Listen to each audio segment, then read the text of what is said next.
Dr. Julianne Malveaux, in all of your books and in a lot of your writing, you use the phrase, the real deal is economic. What do you mean? Well, everything I think boils down to economics. Obviously, there are other factors, but when you get to the bottom of it, people are talking about distribution. Who gets what, when, where, and why? If you've looked at some of my columns, almost every year I write about the economic legacy of Dr. Martin Luther King. People will always talk about I have a dream speech, whereas our children will be treated equally. But they never talk about the part where he says we have come to the nation's capital to cash a check, and that check has been marked insufficient funds. And again, that's an economic statement. We talk about the one percenters, of course. People are talking about social dissatisfaction, but they're also talking about distribution. We talk about Mr. Romney and his inability to provide more than 2 years of his tax returns. Well, again, we're talking at some level about economics. But our society is really about distribution. It's about who gets what. And whether we're talking about environmental justice, why do you dump the trash in the low-income neighborhood? Because frankly, low-income folks have less access to lobbyists. If you dumped it someplace else, they'd be fighting right away. So again, I was just reading something about Chicago, and there's a hospital that the University of Chicago wants to turn into, or they want, basically it's a historic landmark, kind of, and they want to raise it and turn it into a medical center. And in this affluent community, you have these people, well, it's a landmark. And some of these preservation issues could almost be amusing because it's also a way of saying, let's maintain the status quo. In your book, Surviving and Thriving, 365 Facts in Black Economic History, you write, the conflict between participating in a rigged capitalist system and protesting it has been the central tension in my life as an activist and economist. Absolutely. As an economist, of course, you know the rules. You know that if you work hard, you get the returns. You know that. But, someone on public assistance works very hard to try to make that stretch reach. So on one hand, you understand the unfairness of the system. But at the same time, you know that if you don't participate in it, you won't get anything. And so it becomes a conflict. When you look at, for example, the figures that we wrote about in the Surviving and Thriving, many of them were entrepreneurs. And so some of my colleagues want to look at the book as a tribute to entrepreneurship. But if you look carefully, I'm also talking about people like Fannie Lou Hamer, people who organize people, because that's another way of looking at distribution.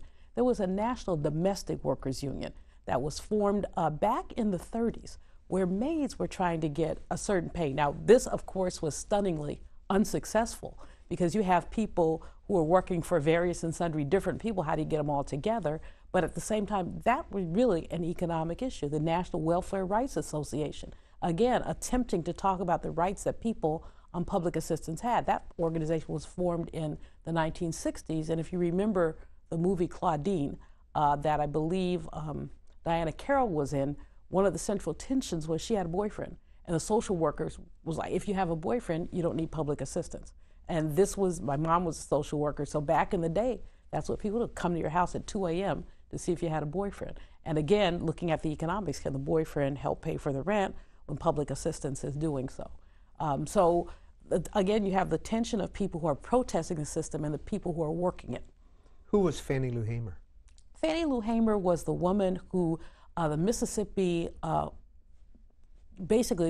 Democrats, but there's another word in there, she basically protested the system enormously. She's a hero to many African American women because of the many ways that she protested the system. She was beaten very early in her politics career, but she was one of the people in 1968 who went to the floor of the Democratic Convention. Theoretically, there was supposed to be a division between the two wings of the Democratic Party, and it didn't happen. But Peter, one of the things that I've been working on for the past couple of years and I'm really excited about is a group of people who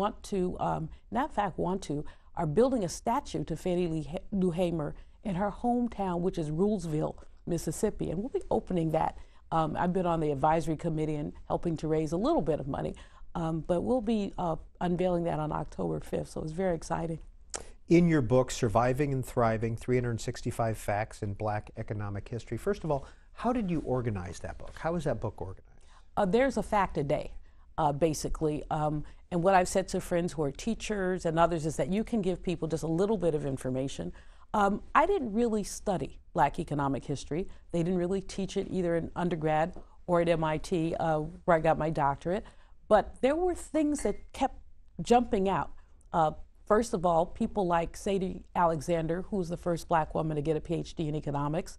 And then, of course, my mentor, Dr. Phyllis Wallace, who was the first Black woman to get a PhD from Yale and went on to teach at MIT. So you knew about those kind of facts, but I came across something about self-emancipation.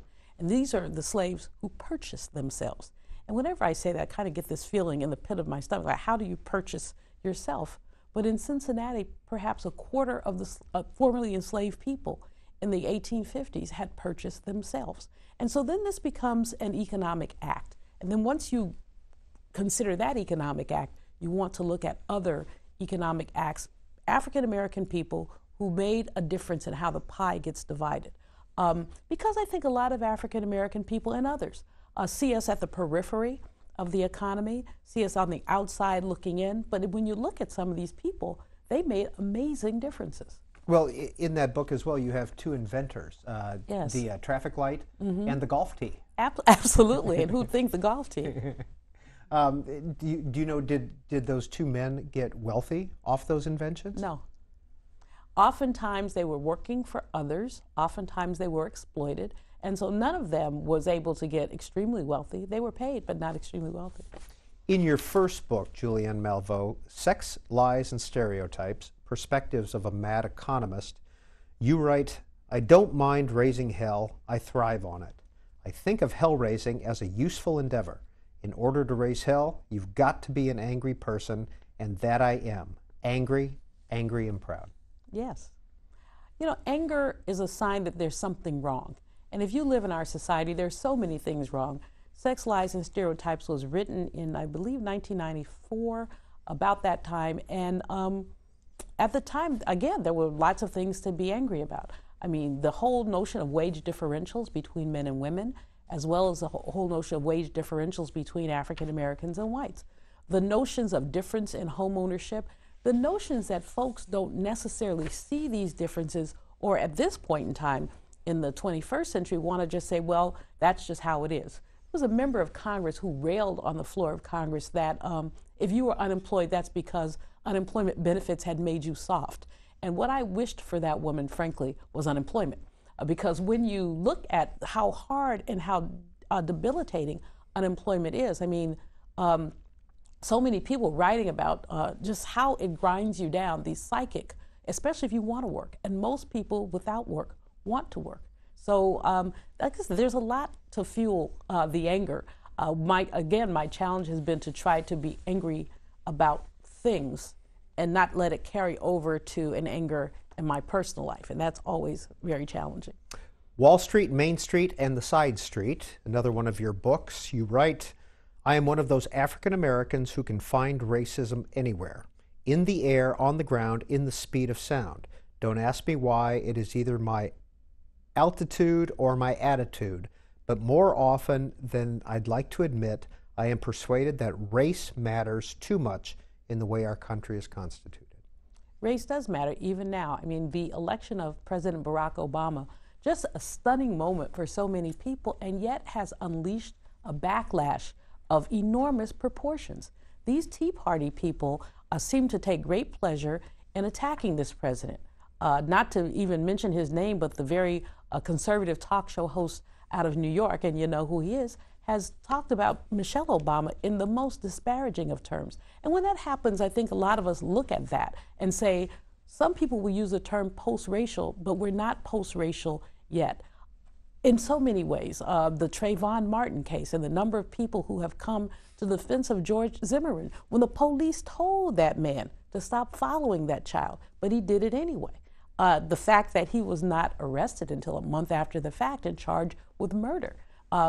And I can go down the list. I mentioned environmental justice before because it's a huge issue. Where you put your trash and who actually is the one who has to receive your trash. But even the fact that when we look at K through 12 education, the fact that young African Americans, especially boys, are suspended at about 5 times the rate of young whites, and that, there's a disproportionality there. Also disproportionality in who goes